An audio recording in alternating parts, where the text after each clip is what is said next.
Welcome to the best of the Leon Charney Report. For over 2 decades, Leon Charney, one of the architects of the historic Camp David Peace Accords, has interviewed some of the most important figures in modern-day history. These interviews provide a window into some of the most significant events of the last 50 years. In this excerpt, recorded in October of 2006, Leon Charney speaks with esteemed author Elie Wiesel, who talks about Holocaust denial, Holocaust deniers, Iran, how to deal with it, and where to draw the line. Problems, remarkably, that still exist to this day.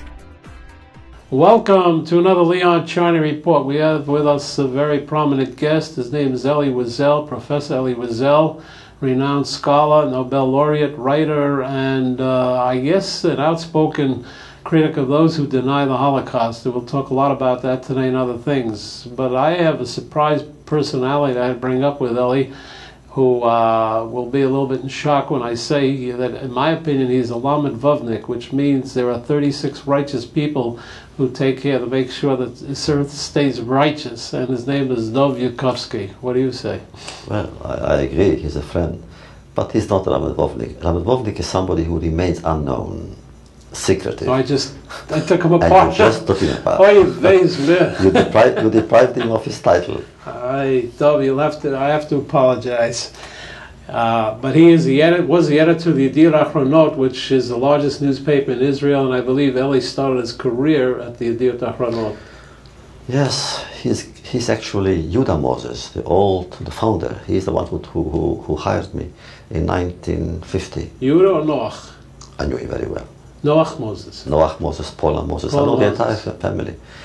And as you know, when I worked for Yediot, it was the poorest paper in the country. Now it's the richest, and it became rich when I left it. So, did you know Shaiki Ben Porat at that time? Not only that, when I left New York, I gave him my position. Is that right? Yeah, so he became a correspondent in Paris. This is inside stuff, but it's very interesting. And Paula Moses, who was the wife of Noach Moses and a cousin of Yudkovsky, which is the largest newspaper, as I said, Yediot Achronot, would bring in all her friends and great reporters Friday afternoon and cook gefilte fish for them. For me, she made latkes. You got to be different.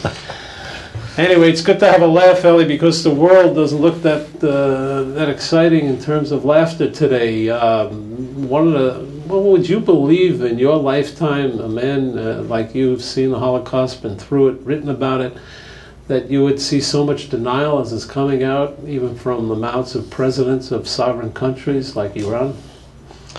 Well, I wouldn't have believed it. But what I would not have believed either is the way this man was received. He came to the United Nations as president, invited to the Council of Foreign Relations and to all kinds of other organizations, and I think it's a disgrace.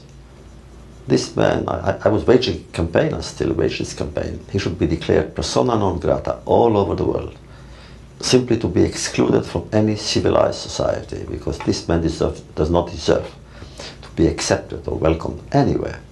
He is the #1 Holocaust denier in the world. And what does he say? He said, there was no Holocaust, but there will be one. And he even said, who is going to do it? He said he wants to destroy Israel. And this man was received by the Council of Foreign Relations. They wanted to give him a dinner. So I raised hell and they cancelled the dinner. So I had half a victory. But the other half is, they went on and they met him. And it was a disgrace. Does it bother you that some of the members of the council who are Jewish didn't come stronger into trying to make sure that he wasn't able to present himself? No, those that I know were strong, except I had an idea to organize a mass resignation of the Jewish members. But they said no, so we didn't do it. Also, they cancelled the dinner, so it was a kind of... But the fact is, we should have... What is the strategic effect of that? Tell me. I mean, is it... Obviously, there are a lot of liberal Jews who think in freedom of the press and the Constitution, etc., etc., and there are probably people who would disagree and say we should let them speak. Bring me philosophically what these people are thinking. And you know, probably if we study Germany, there may have been some people in 1929, 1930 who said Hitler was freely elected, so he should have had the right to speak. Where do you draw those lines and how do you stop them? First of all, it's the Holocaust denial. I would never sit in the same room with somebody who was a Holocaust denier, and he is a Holocaust denier. Right. Second, he's the man who wants to destroy the state of Israel, which to me means to destroy the Jewish people. I would not give him the dignity of a debate. So, where do you draw the line? That is the line. So, I was in Israel now, and you're going tonight. What do you think the Israeli political system should do with personalities like should they talk about him? Should they deny him? Should they organize conferences against him? Could the government of Israel do anything, or do you think it's left to people like you and outspoken historical figures who should really come to the forefront? No, Israel is speaking up. The Israeli delegation left the General Assembly hall when he began speaking. They made statements, good statements.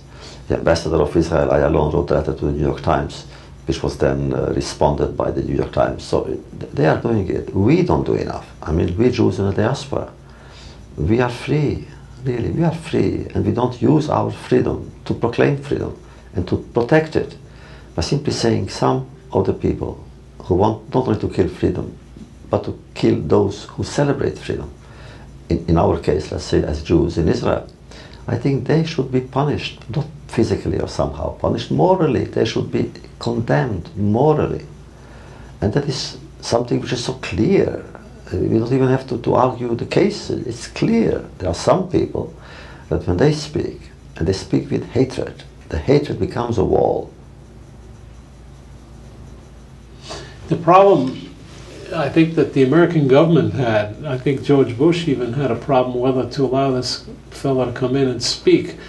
And I think they restricted him. I don't know if they can. No, they cannot stop him because he came to the UN. Right. But as somebody who comes only to the UN is restricted, I think, a few miles. I don't know how many miles. He can, within that perimeter, he cannot go. He could go, let's say, to another place, another city. It has to be to the UN.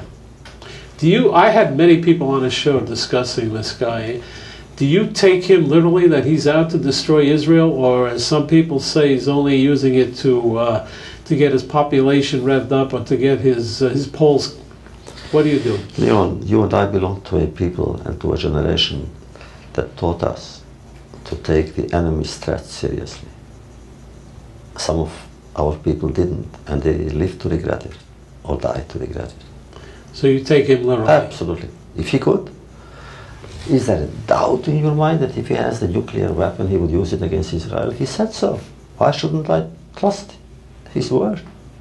In modern Middle East history, only one peace treaty has stood the test of time, the 1978 Camp David Accord. In the new documentary film, Backdoor Channels, The Price of Peace, learn the true story behind the greatest diplomatic achievement of our time and its lessons for the future. The price of peace is very high. To have this courageous man and my close friend killed. Winner of the Telly Award for Best Cultural Program. Now available at select stores including Barnes & Noble and online at Amazon.com. The preceding program was brought to you by Backdoor Channels, The Price of Peace.